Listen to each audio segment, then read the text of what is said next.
Hello, my name is Ross. I'm the Ross and rosbilt, and I'd like to show you my TinCan resonator ukulele.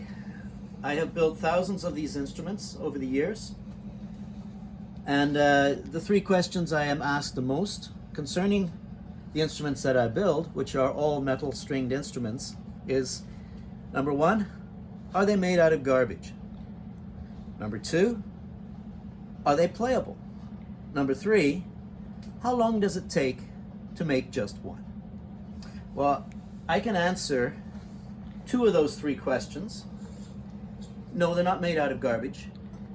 I do, however, use an Italian tomato tin, my tin of preference, as a resonating chamber.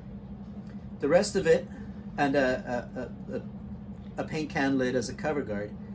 The rest of it is all made from custom sheet steel. It's all custom made from sheet steel. And number two, yes, they are all playable. They're made to be played by people who like to play.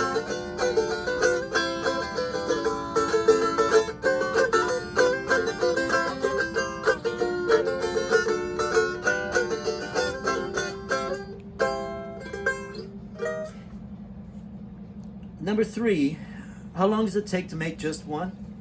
That I find difficult to answer.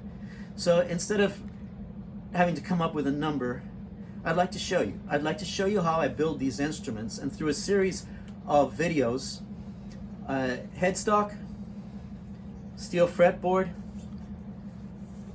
what I call the neck wrap, with the steel neck, resonating chamber with neck brace, the resonator cone, which you can't see inside there, sitting on its ring, tailpiece, cover guard, bridge guard, and then finally bridge and string and the setup of the instrument.